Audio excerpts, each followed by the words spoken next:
나갔다 하면 화제가 되는 시간이죠. 뉴스를 쏟아내는 코너. 우리 정치 한 달 앞을 내다봅니다. 월간 정두원. 뉴스쇼가 주목하는 뉴스메이커입니다. 정두원 전 의원 이번 달도 나오셨어요. 어서 오십시오. 네, 안녕하세요. 정두원입니다. 그나저나 네. 지난번에 나오셨을 때 네. 안철수 대표 종쳤다. 네. 이렇게 말씀하셨는데 이번만큼은 빗나간 거 아닙니까? 당대표 됐습니다. 51.09%로. 네. 국민의당 대표 된 게 뭐 별건가요? 더군다나 국민의당 대표 된 것은 그 상대들이 너무나 올드보이들이라서 너무 약하니까 그냥 할 수 없이 된 거죠. 즉, 덜 올드보이지, 이제 안철수도 올드보이가 됐더라고요, 제 느낌에. 전당대 할 때 보니까. 아니, 지금 뭐 정치를 그분이 시작한 지 몇 년이나 됐다고 벌써 올드보이라고 그러세요? 아니, 이제 이미 여러 차례 뭐랄까, 국민들을 실망시키면서 이제 그렇게 돼버린 것 같고, 또, 지금 그 당내 사정이 뭐 대표로서 리더십을 발휘할 수 있는 그런 사정도 못 돼요. 의원들은 대부분 호남 의원들인데 호남 의원들은 지금 그 지역구 사정이 안 좋거든요. 그렇다고 이 사람들이 이제 대표한테 잘 보여야지 다음에 공천 받겠다 이래야 리더십이 나오는 건데 그렇죠. 무슨 안철수 눈치 볼 이유가 하나도 없거든요. 그러니까 그냥 이름만 대표지. 이름만 뭐 대표다. 안철수 혼자서 원맨쇼 해봐야 별로 효과도 없을 겁니다. 원맨쇼라는 말씀까지. 아니 근데 지금 이제 내년이면 지방선거 있지 않습니까? 서울시장 출마 가능성도 상당히 있어 보이고 그렇게 돼서 서울시장 되고 뭐 이렇게 될 가능성도 있는. 서울시장 누가 된대요? 아니 너무 또 단정적으로 그렇게 말씀하시면. 아니 뭐 그제 여론조사 보니까 뭐 3위인가 했던데. 3위가 아니고 4위 했더라고요. 4위인가. 그러니까 순서가 박원순, 이재명, 황교안, 안철수. 아니 보세요. 국민의당의 지지율이 지금 뭐 4~5% 이렇게 되잖아요. 뭐 5~6%까지 나오고요. 뭐 많으면 그렇게 되고.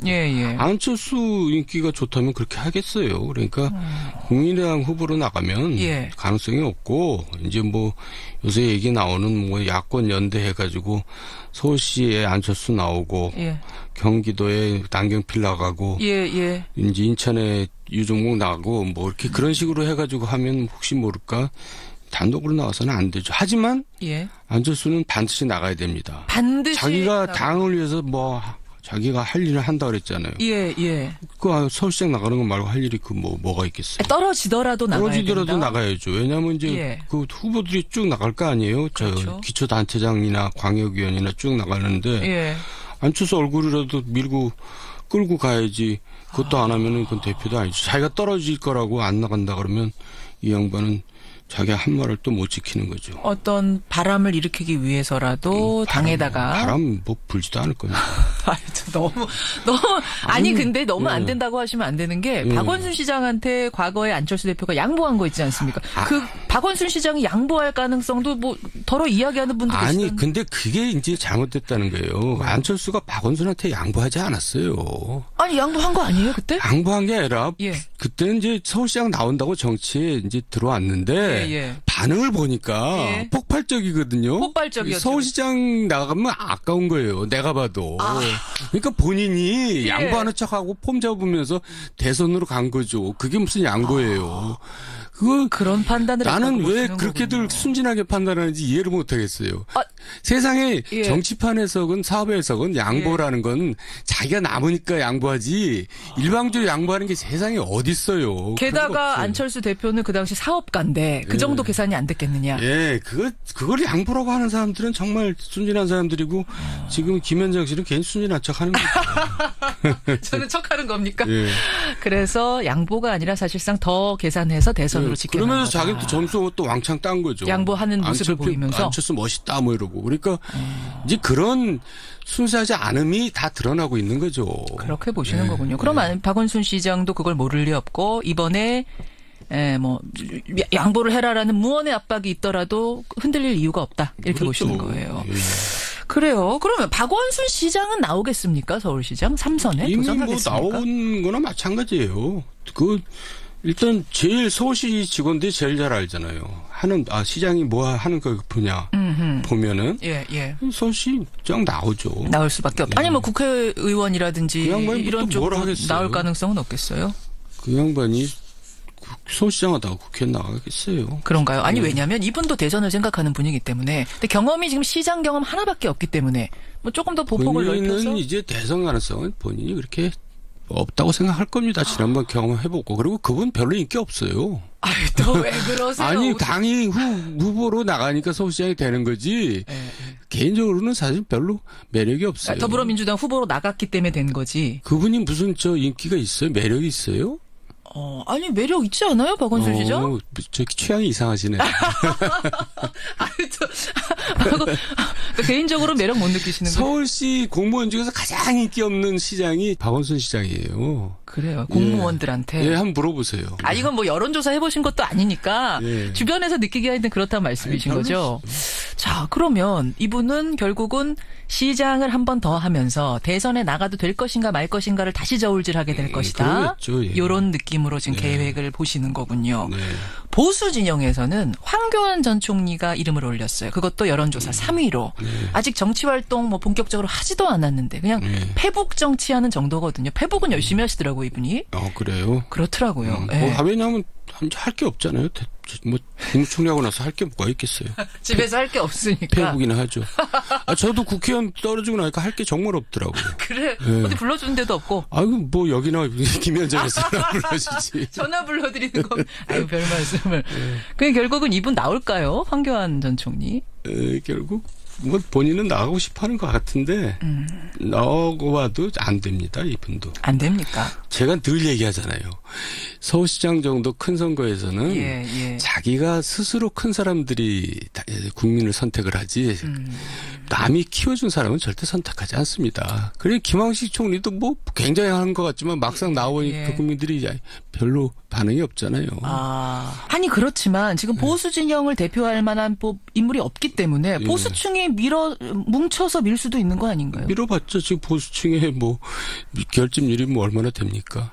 그것도 또 분열돼 있고. 보수층 자체가. 황교안 별로 기대하지 마세요. 그렇군요. 황교안 전 총리. 그러면은 그냥 지금처럼 평화로운 생활하면서 페북 계속 하시는 걸 권하세요? 개인적으로는? 개인적으로야 뭐 글쎄 한 번 이제 그때 탄핵 시절에 맛을 봤잖아요. 그렇죠. 그 맛을 잊지 못할 것이다. 나오긴 나올 거다. 정치권으로. 나오려고 이제 노력은 할 것이다. 자, 뭐 서울시장 이야기가 나온 김에 지방선거 얘기를 조금 더 풀어보겠습니다. 자유한국당의 정우택 원내대표가 수도권 야3당 연대론이란 걸 얘기해서 지금 화제입니다. 무슨 얘기인고 하니 자유한국당, 바른정당, 국민의당이 연대를 해서 한 지역에 한 후보씩만 내자. 어떻게 보세요, 이 아이디어? 아니 가능한 얘기고 또 그거 일본 같은 경우는 그런 경우도 많아요. 유럽에서도 많고 그러니까 지금처럼 일방적으로 더불어민주당 여당이 가면은 그럼 안이 나올 수도 있죠. 아니 아예 선거 연대를 떠나서 넘어서 통합의 가능성, 바른정당과 국민의당 혹은 바른정당과 자유한국당의 통합 가능성은 어떻게 보세요? 아니 그래가지고 이제 그게 재미 보면 또 탄력을 받을 수도 있겠죠. 재미를 보면 그 연대하는 과정에서 뭔가 좀 케미도 맞고 이런 당이 있다면. 근데 바른정당은 국민의당에서도 같이 하자 이런 사람들이 이제 일각에 있고 또 자유한국당에서 같이 하자는 사람도 있고 어디로 가야 돼요? 바른당은 이제 깨질 가능성이 굉장히 높아 보여요. 왜냐하면 지금 뭐 대표도 지금 뭐 사건에 흔들리고 있고 이혜훈 대표 또 뭐 지도자라고 하는 두 분이 있는데 거기도 이제 거의 그 결별 수준이거든요. 김무성, 이혜훈 두 분이 사이 그렇게 안 좋습니다. 이혜훈 말고 있잖아요. 김무성, 유승민 두 분 말씀하시는 거군요. 그러니까 김무성은 지금 무슨 정진석이랑 뭐 한다고 저러고 있고 유승민은 이제 급하니까 이제 갑자기 나서서 이혜훈 시켜가지고 뭐 개별 면담하고 뭐 이러고 있는데 지금 그쪽 사정도 뭐 거의 쪼개져 있는 사정이에요. 쪼개진 겁니다. 심리적으로는? 현장에서 내년 지방선거에서 후보들 못 구한다니까요. 그러면 그게 당의 존립이 위태롭잖아요. 사실은 당은 선거를 중심으로 해서 뭉치는 거죠. 그렇죠. 건데. 그리고 자기 재선이 이제 당장 어렵다고 여겨지면은 사람이 움직이죠. 그래서 이제 자유한국당 갈 사람 가고 국민의당 갈 사람도 있으면 가고 심지어는 더불어민주당 갈 사람 있으면 가는 겁니다. 그렇게 보세요. 바른당은 제가 볼 때는 교수단체 유지하기가 힘들어요. 상황이가 어렵다고 바른정당 보시는 건데 이혜훈 대표가 어제부터 하여튼 화제의 중심 인물입니다. 한 사업가가 나타나서 내가 돈을 줬다. 네. 이렇게 얘기를 했어요. 그러자 이혜훈 대표는 해명 기자회견 열어서 아니다. 이건 정당하게 차용증을 쓰고 빌린 거고 갚았다. 네. 그러자 사업가 측에서 나 차용증 쓴 거 없다. 있으면 내놔봐라. 네. 이거 지금 어떻게 가는 거예요? 이미 이제 그 지경까지 갔으면 뭐 문제가 심각한 걸로 보여지는데요. 어쨌든 참 정책이 힘듭니다. 뭐 상황은 지켜봐야겠습니다만 네. 어쨌든 당은 좀 흔들리겠는데요. 당연하죠. 대표가 저렇게 됐는데. 그래요. 저희가 이혜훈 대표한테도 인터뷰 요청 어제 바로 했습니다만 이혜훈 대표가 인터뷰를 하기 어렵다. 지금 인터뷰할 지금 정신이 없죠. 예, 이런 입장을 냈습니다. 네. 바른정당 얘기까지 월간 정두원 여러분 함께하고 계십니다. 화제를 좀 돌려보죠, 정 의원님. 네. 원세훈 전 국정원장 징역 4년. 네. 어떻게 보셨습니까, 이 판결? 아니 이제 선거법 때문에 왔다 갔다 하다 결국 이제 최근에 드러난 문서 때문에 선거법까지도 이제 유죄가 났는데 그렇죠. 저는 일단 무슨 국정원에서 뭐 정치 공작을 하려면 뭐 고차원적인 걸 하지 뭐 댓글이나 달고 앉았고 말이야. 이거 정말 나라가 창피하고 다른 나라 무슨 정보기관에서 보면 정말 웃을 일입니다. 그러니까요. 국민들도 이게 화가 나다가 나중에는 너무 유치해서 창피하다. 원래 좀 그분이 그래요. 국정원장에 전혀 안 맞는 분이에요. 원세훈. 저는 잘 알잖아요. 같이 일을 해봐서. 그러니까 예. 전혀 국정원장에 안 맞는 사람을 MB가 임명한 거죠. 깜짝 놀랐어요. 임명할 때? 예. 어쩌려고 저러지? 어쩌려고 저러지? 예. 그 양반 행태를 잘 알기 때문에. 왜요? 어떤 분위기예요? 아니, 그 별명이 원따로거든요. 그게 무슨 말이에요? 원따로가? 혼자서 그냥 따로 놀아요, 항상. 아, 조화가 안 돼요, 사람들하고 조직에서? 잘 어울리지도 않고? 네. 그러면 어제 저희 프로그램에 뭐 들으셨는지 모르겠습니다만 더불어민주당 김병기 의원, 이분이 국정원 출신. 네. 원세훈 국정원장 때 국정원 출신입니다. 이분이 폭로를 하나 했어요. 댓글 같은 뭐 이런 활동, 외부 활동도 문제지만 내부의 적폐도 엄청 많았다. 네. 그 하나로 부부의 갑질 얘기를 했습니다. 네. 그 요원들이 공관에서 냉장고에 물 먹었다고 해서 냉장고에 자물쇠를 채워버리고. 물 먹어서 자물쇠 채운 건 아니고 뭐 귀한 거를 먹었으니까 자물쇠를 채웠겠죠. 아니 물 먹었는데 채웠대요. 생수 먹었는데. 제가 듣기는 그렇게 안 들었는데 뭐 귀한 걸 먹었대요. 다른 얘기 들으신 거 있어요? 예? 그것도 무슨 직원이 아니고 파출부가. 그건 뭐 다른 버전의 얘기가 또 하나 있는 거예요. 제가 듣긴 그렇게 들었는데 하여간 뭐 공관병 사건 비슷한 얘기죠. 그 집에 파출부 일하시는 분이 뭘 먹었대요, 냉장고에서? 모르겠죠. 뭐 귀한 거 있잖아요. 꿀물 뭐 이런 거? 홍삼 이런 거? 아니 뭐 귀한 게 그런 것밖에 모르나요? 몰라. 저는 그거보다 귀한 게 뭐예요? 사는 게 굉장히 어렵게 사는 모양이에요. 아니, 홍삼보다 귀한 게 뭘까? 뭐 요새 천삼도 있고 달가든. 그걸 먹자 자물쇠 채웠다? 아니 뭐 야단을 쳤는데 기절을 했대요. 얼마나 야단을 쳤는지. 그리고 자물쇠를 채웠다. 저도 이제 그런 그것도 또 국정원 직원들이 하는 얘기들입니다. 이제 지금 일이 이렇게 되니까 이제 내부에서 별놈 얘기가 다 나오는 겁니다. 못했던 얘기, 참았던 그러니까 얘기가. 기관장이라도 존경받는 사람들이 있잖아요. 있죠. 그러면 이제 보호하려고 드는데 직원들이 이제 거꾸로 가는 거죠. 그래. 자유한국당은 어쨌든 이 결과를 보고 이 판결을 보고 정치보복이다. 이번 정부 참 무서운 정부다. 이건 홍준표 대표 말이고요. 네. 이렇게 비판했습니다. 이건 어떻게 보세요? 정치보복적인 성격이 분명히 있죠. 있습니까? 특히 이 정부에 있는 분들은 MB에 대해서는 이제 원한이 사무치죠. 노무현 대통령 때문에. 그래서 어떻게든지 그쪽으로 화살을 이제 돌리고 있죠. 그렇지만 없는 걸 만들어낸 건 아니잖아요. 선거 개입한 게 지금 분명히 있고 댓글 조작한 게 있으니까 한 건데 이게 어떻게 보복입니까? 보복 심리가 깔려 있다는 거죠. 그러니까 한이 맺힌 건 사실이다. 뭐 걸리기만 해봐라. 보복이라는 말하고 한이 맺힌 거하고는 다르죠. 그래서 제가 그게 한이 맺혀 있다는 얘기를 했잖아요. 그러니까 이제 너 걸리기만 해봐라. 가만 안 놔둔다. 이제 이런 게 깔려 있는데 지금 하나 걸렸는데 내가 볼 때는 딱 떨어지는 사건은 아니에요. MB가 그렇게 녹록치 않거든요. 그게 무슨 말씀이에요? MB가 뭐 굉장히 신중하고 야겁거든요. 그래요? 그래서 뭐 자국 같은 거 잘 안 남기고 웬만한 건 또 다 밑으로 또 책임을 떠넘기는 사람입니다. 평소에. 우리가 옛날에 뭐 예를 들어서 이런 거 좀 하려고 그럽니다. 그러면 그게 부담스러운 일이면은 뭐 알아서 하든지 말든지 그런 식입니다. 그래서 이제 알아서 하잖아요. 갖고 잘못되면 내가 언제 하라 그랬어? 하든지 말든지였지 언제 하라 그랬어. 명쾌하게 이렇게 딱 부러지게 정리를 안 해줘요. 그러면 지금 사실은 이제 야권에서는 물론 국민들도 마찬가지로 이렇게 된 이상 아니 원세훈 국정원장이 그 어마어마한 선거 개입을 단독으로 결정했겠냐. 당연히 MB 조사해야 된다. 수사해야 된다 얘기가 나올 수밖에 없는 상황인데 수사를 하더라도 결정적인 건 안 남겼을 거라고 보세요. 사람이 약아서? 그거 나오기 잡기 힘들 거예요. 제 느낌엔 그래요. 그래요. 그러니까 잔뜩 지금 여권에서 기대를 하고 있을 텐데. 예. 별로 그렇게 쉬워 보이지는 않은데. 아니, 상식적으로 봤을 때 이 어마어마한 일을 하는데. 그리고 이제 원세훈 원장이 얘기를 해야 됩니다. 대통령한테 보고 때 대통령이 그렇게 하라 그랬다. 스스로. 근데 원세훈 원장은 그렇게 얘기함으로써 자기 형이 확 줄어든다 그러면 그렇게 얘기할 가능성이 있고 그게 아니라면 그렇게 얘기 굳이 할 이유가 없고 그런 거죠. 정두원 전 의원이 보시기에는 그러니까 이명박 전 대통령, 이명박 당시 대통령은 알고 있었어도 흔적을 남기지 않았을 거다. 지시했었어도 흔적을 남기지 않았을 거다. 결국 그걸 얘기할 사람, 폭로할 사람은 원세훈 국정원장인데. 그겁니다, 키가. 그렇군요. 본인에게 득이 돼야 원세훈 원장은 입을 열 거다. 사람이면 다 그렇게 되는 거죠.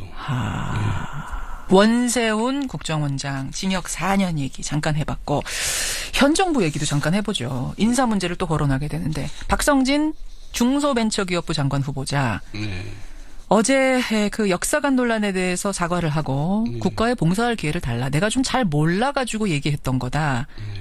잦은 사퇴 없다. 이렇게 얘기를 했습니다. 어떻게 보세요? 결국은 청와대 결정인데 밀고 갈까요? 포기시킬까요? 아니 본인이 그렇게 얘기했을 때는 자기 개인 의지를 얘기한 게 아니라 청와대하고 협의 결과를 얘기한 겁니다. 그러니까 청와대에서는 이제 밀고 가겠다는 얘기죠. 아니 근데 국민들이 계속해서 이렇게 거세게 안 된다. 저 사람 부적합하다라고 얘기하면은 이거 밀고 나가기 어려워. 국민들이 안 된다고 그런 게 아니라 여권에서 안 된다는 거잖아요. 야권에서. 여권에서. 자기네도 여권에서 뭐 역사관이 무슨 뉴라이트고 어쩌고. 뭐 여야가 다 그런 얘기 합니다, 지금. 그러니까 야권에서는 약 올리는 거고 여권에서는 왜 저런 사람을 시키나 이제 이런 거고 그런 거죠. 밀고 나갈 것 같다고 보시는 거군요. 이미 그렇게 결정한 것 같은데요. 그렇게 되면 이거 정권에 좀 타격이 되지 않겠습니까? 지금 고공 지지율. 이미 그 국회 청문회 인사 동의를 받지 않고 반 정도를 강행 처리했거든요. 근데 뭐 이제 그렇게까지 다 했는데 뭐 나머지 마지막 하나 한다고 그렇게 타격을 받겠어요. 타격받지 않을 것이다. 근데 어쨌든 뭐 올바른 건 아니죠. 근데 이거는 분명히 짚고 넘어가야 돼요. 그러니까 대통령께서 인사 5대 기준을 스스로 어긴 것은 분명한 사실이죠. 그리고 거기에 대해서 아무런 유감 표명 안 한 건 정말 문재인 대통령답지 않다고 생각해요. 그 아랫사람이 한 것만으로 불충분했다 보세요. 그거는 그렇게 큰 소리 쳐놓고는 쑥 빠져나갈 수는 없는 거죠. 알겠습니다. 정두원 전 의원과 함께한 월간 정두원. 벌써 시간이 이렇게 됐네요. 일단 오늘은 여기까지 이 말씀을 나눌 텐데 오늘 9월의 첫날이에요, 정 의원님. 9월의 첫날, 9월 1일에 나오신 기념으로 제가 이따가 틀 오늘의 노래 특별히 한 곡 추천 받아서 틀어드리겠습니다. 갑자기 이 노래가 생각나네요. 뭐요? 가을엔 편지를 하겠어요. 누구라도 그대가 되어. 야. 김민기 작곡, 고은 작사, 이동